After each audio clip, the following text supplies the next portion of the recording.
I will run, I will climb, I will soar.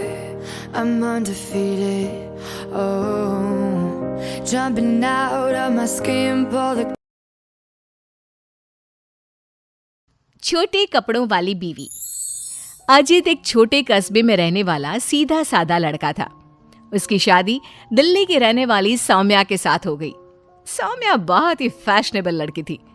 Ajit की नौकरी छोटे कस्बे में होने के कारण सौम्या भी अजित के साथ छोटे शहर में रहने के लिए आ गई। सौम्या, तुम्हारा ड्रेस कुछ ज्यादा छोटा है, इसे पहनकर यहाँ बाहर मत निकलना। अरे तुम्हें पता नहीं, मैं दिल्ली की मॉडल लड़की हूँ और मैं तो हमेशा ऐसे ही कपड़े पहनती हूँ। तुम्हारी बात सही है सौम्या, लेकिन इस शहर के माहौल के हिसाब से कपड़े कुछ ज्यादा ही छोटे हैं। ओहो, मुझे नहीं पता था कि तुम्हें मेरे कपड़ों से इतनी प्रॉब्लम है। सौम्या, मुझे तुम्हारे कपड़ों से कोई परेशानी नहीं है, लेकिन अगर तुम ऐसे बाहर जाओगी तो लोग तुम्हें अजीब ढंग से देखेंगे। अच्छा ठीक है, अब तुम ऑफिस जाओ, तुम्हारा ऑफिस जाने का वक्त हो गया है। अजित को लगता है कि शायद सौम्या ने उसकी बात मान ली है। वो ऑफिस चला जाता है। थोड़ी देर बाद सौम्या अपना शॉर्ट ड्रेस पहनकर घर से बाहर सब्जी लेने के लिए जाती है। भैया, आधा किलो टमाटर देना। मैडम जी, कहीं बाहर से आए लगते हो, पहली बार शहर में आई हो का? तुमसे क्या मतलब? और तुम मुझे ऐसे घूर घूर के क्यों देख रहे हो? अरे नहीं नहीं, ऐसी कोई बात नहीं है, बस आपके कपड़ों को देखकर लग नहीं रहा कि आप शहर की रहने वाली हैं। तुम अपने काम से काम रखो, मैं चाहे कुछ भी पहनूं, तुम्हें उससे क्या? सौम्या सब्जी लेकर अपने घर चली जाती है। शाम को अजित घर वापस आता है। सौम्या, कल मम्मी पापा आ रहे हैं। देखो, तुम ना उनके सामने साड़ी पहन कर रहना, वरना मम्मी बुरा मान जाएंगी। अरे यार, तुम भी ना जब देखो तब मेरे कपड़ों को लेकर परेशान रहते हो। अरे बस 2 दिन की तो बात है सौम्या, उसके बाद तो मम्मी पापा वापस घर चले जाएंगे। अच्छा ठीक है ठीक है। अगले दिन अजित ऑफिस चला जाता है और पीछे से सौम्या के सास ससुर घर पर आते हैं। लेकिन अजित के घर पर ना होने की वजह से सौम्या ने साड़ी नहीं पहनी थी और वही छोटे कपड़ों में वो अपनी सास के सामने आ जाती है। नमस्ते मम्मी जी, पापा जी, कैसे हैं आप? अरे मैं तो आंखें बंद कर लेता हूँ, ये बहू ने कैसे कपड़े पहने हुए हैं। राम राम राम राम राम। अरे बहू, तुमको जरा भी शर्म नहीं आती? अपने सास ससुर के सामने इतना छोटा ड्रेस पहनकर घूम रही हो। क्या अजित ने तुमको बताया नहीं कि हम लोग तुमसे मिलने आ रहे हैं?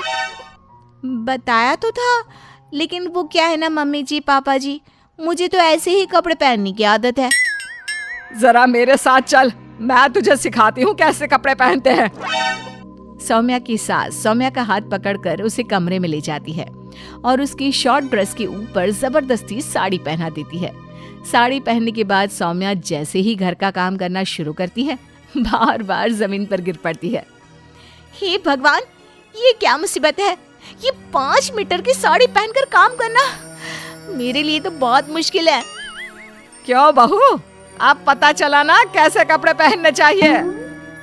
तो मम्मी जी, आपके कहने का मतलब है कि आप लोगों के सामने मुझे साड़ी पहननी चाहिए? हाँ बहू, तुम्हारी सास के कहने का यही मतलब है। अब आगे से ध्यान रखना। शाम को जब अजीत ऑफिस से लौट कर आता है तो सौम्या को साड़ी में बेहाल देखकर उसे बहुत हंसी आती है। लेकिन अगली सुबह जब सौम्या सोकर उठती है तो उसके कपड़े देखकर अजीत और उसके माँ बाप का सर घूमने लगता है। अरे सौम्या, तुमने ये क्या पहना है? आपकी मम्मी ने साड़ी पहनने के लिए कहा था तो मैंने साड़ी पहन ली। लेकिन सौम्या, तुम्हारी साड़ी तो घुटनों तक ऊंची है, जैसे ये साड़ी ना हो कोई मिनी स्कर्ट हो। वो क्या है ना बेबी, तुम्हारी मम्मी ने मुझे सिर्फ साड़ी पहनने के लिए कहा था, उसकी लंबाई नहीं बताई थी। हे भगवान, ये कैसी बहू पल्ले पड़ी है? अरे ये क्या अजूबा बनकर घूम रही है? लगता है मुझे फिर से आंखें बंद करके ही रहना पड़ेगा। अरे पापा जी, आप एक बार आंखें बंद कर ही लीजिए, बार बार डायलॉग मारते रहते हैं। ये तुमने क्या हुलिया बना लिया है सौम्या? अजीत के मम्मी और पापा अपनी बहू की हरकतों से परेशान होकर वापस चले जाते हैं। अजीत सौम्या को समझाने की कोशिश करता है, लेकिन वो उसकी कोई बात नहीं सुनती। एक दिन सौम्या कुछ ज्यादा ही फैशनेबल कपड़े पहनकर घर से बाहर निकलती है। उस छोटे से कस्बे के लोगों ने उस तरह के कपड़े कभी देखे ही नहीं थे। अरे बहन, क्या बात है, तुम्हारे पास पहनने को कपड़े नहीं का? लगता है बहुत गरीब हो। चलो मेरे साथ, मैं तुम्हें अपनी पुरानी साड़ी दे दूंगी। हाँ, पागल हो गई है क्या? ये आजकल का फैशन है, फैशन। सौम्या जैसे ही थोड़ा आगे बढ़ती है, अरे देखो बेचारी कितनी गरीब है, इसके कपड़े भी फटे हुए हैं। लो ये 10 रुपए रख लो। हाँ कोई बात नहीं। अरे मैं कोई भिखारी थोड़ी ना हूँ। कितने अजीब लोग हैं यहाँ के, इनको फैशन का मतलब भी नहीं पता। थोड़ा आगे जाने के बाद कुछ बच्चे सौम्या को देखकर जोर जोर से हंसने लगते हैं। अब तुम लोगों को क्या प्रॉब्लम है? क्यों हंस रहे हो ऐसे? आंटी आप बहुरूपिया है ना? हाँ? बहुरूपिया क्या होता है? आंटी वही जो अजीब अजीब कपड़े पहनकर गली गली में घूमता है और लोगों से पैसे मांगता है। तुम्हारा दिमाग खराब हो गया है? मैं कोई बहुरूपिया नहीं हूँ। लेकिन आपकी हालत देखकर तो ऐसा ही लग रहा है। तभी वहां पर एक औरत आती है। अरे बच्चों, ये तो कोई पागल औरत लगती है। देखो इसके कपड़े भी फटे हुए हैं। हे भगवान, मैं सच में पागल हो जाऊंगी। इस शहर के लोग बड़े अजीब हैं। मेरे फैशन को न जाने क्या समझ बैठे हैं। फिर सौम्या अपने घर लौट आती है और जोर जोर से रोने लगती है। सौम्या को इस तरह रोता देखकर अजित को कुछ समझ नहीं आता। अरे क्या हुआ सौम्या, तुम इतना क्यों रो रही हो? किसी ने कुछ कहा क्या?